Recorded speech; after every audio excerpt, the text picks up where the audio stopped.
Le Festival d'art baroque de Sablé fête cet été ses 45 ans. Laure Barre, vous êtes conseillère artistique du festival. 45 ans, Noces de Vermeil. Vous avez mis cet anniversaire sous le signe de l'éclat.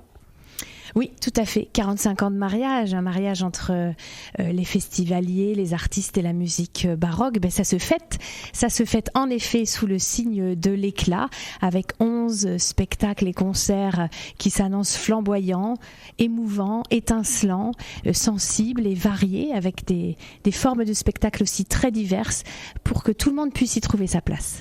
On voit dans le visu, c'est très été, c'est très estival. Le thème de la nature qui a inspiré Vivaldi, vous inspirez aussi ? Oui, tout à fait. On souhaitait, avec l'équipe de l'Entracte, qui porte le festival de Sablé, vraiment apporter une lumière, un éclat particulier en le connectant à la saison du festival. Voilà, donc avec les fruits de saison. Et puis cette gourmandise finalement qu'on essaie d'apporter à travers ce rendez-vous musical, sans oublier que le mot festival, c'est une fête. Donc fêtons la musique avec gourmandise, encore une fois cette année. Une ouverture sur d'autres styles de musique que le baroque, c'est voulu ? Oui, tout à fait. C'est voulu, assumé, avec grand plaisir. La musique baroque inspire et a inspiré de tout temps les compositeurs et aussi les compositeurs actuels. Et les ensembles de musique baroque sont extrêmement variés, extrêmement inventifs. Donc en effet, on ouvre le répertoire, on a toujours cette identité baroque vraiment très importante au Festival de Sablé, mais également on l'ouvre sur le répertoire plus tardif de la musique du XXe siècle et aussi du jazz, des musiques actuelles, du ukulélé, de l'accordéon. Donc c'est une fête de la musique, dirais-je, dans le sens le plus global du terme, en gardant l'identité baroque. Un petit mot justement sur ce jeune accordéoniste, on va cibler sur lui, Théo Hould, qui vient faire un concert en plein air. Oui, Théo Hould, âgé seulement de 24 ans, un magnifique talent qui vient d'être nommé aux Victoires de la musique classique et qui va donc interpréter un programme que je lui ai demandé de remanier pour le festival. Donc c'est un programme qui aura lieu en extérieur, salle place d'Enguerrand-Gé, donc gratuit, ouvert à tous. Il va donc coupler des œuvres de musique baroque, notamment Bach et Rameau, à de la musique du XXe siècle, notamment avec le compositeur Régis Cambaud, qui justement a écrit pour lui, c'est vraiment une commande pour Théo Hould, qui a écrit une œuvre notamment qui se sert de la musique électronique. Donc il y a un jeu de pistes qui est enregistré progressivement, sur lequel Théo va ensuite jouer et improviser. C'est vraiment un des concerts qui peut représenter l'influence de la musique baroque sur les compositeurs aussi actuels, et c'est vraiment très très réjouissant. L'an dernier, il y avait beaucoup de musique qui venait d'Espagne. C'est vrai que le baroque, on pense souvent à l'Espagne, l'Italie. Cette année, musique anglaise également. On voyage avec vous ?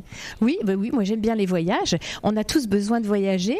Et en effet, on voyage grâce à la musique. C'est une de ses forces et de ses richesses aussi. Et en effet, on a évidemment tout un panel qui représentait musique française, allemande, etc. Rameau, Lully, Bach. Mais également pas mal de musique anglaise, oui, cette année, avec William Byrd notamment, et Henry Purcell, qui sera interprété respectivement par l'ensemble Près de votre oreille, un jeune ensemble baroque formidable, et le second Purcell par le Banquet Céleste, qui est mené par le contre-ténor Damien Guillon. Donc aussi l'occasion de redécouvrir, dirais-je, en direct un répertoire que l'on connaît peut-être peu, mais qui est parfaitement accessible.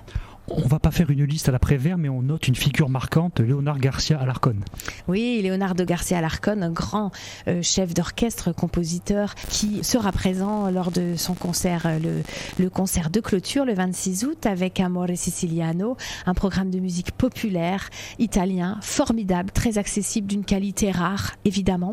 Et puis Leonardo interviendra également lors d'une conférence, des échanges avec le public, et on est aussi ravis qu'il ait accepté mon invitation de devenir le parrain du Festival de Sablé pour porter haut et fort la qualité de la musique baroque, des musiciens, de la musique en général, et aussi de cette parole d'humanité. Laure Barre, vous êtes vous-même chanteuse lyrique soprano. Est-ce qu'il y a une touche, Laure Barre ? J'imagine que oui. J'imagine que, en effet, la somme de toutes mes expériences en tant que musicienne, moi qui suis musicienne classique, qui ai fait du piano, mais qui s'intéresse aussi beaucoup à la musique du monde, forcément, et je l'espère, j'imagine, se retranscrit dans la programmation. Mais ça sera au public, finalement, de nous donner peut-être cette réponse. Merci Laure Barre. Donc le Festival de Sablé de retour du 23 au 26 août, Festival d'art baroque. La billetterie ouvre le 17 avril, soit directement sur place à la salle L'Entracte, soit sur l'entracte-sablé.fr.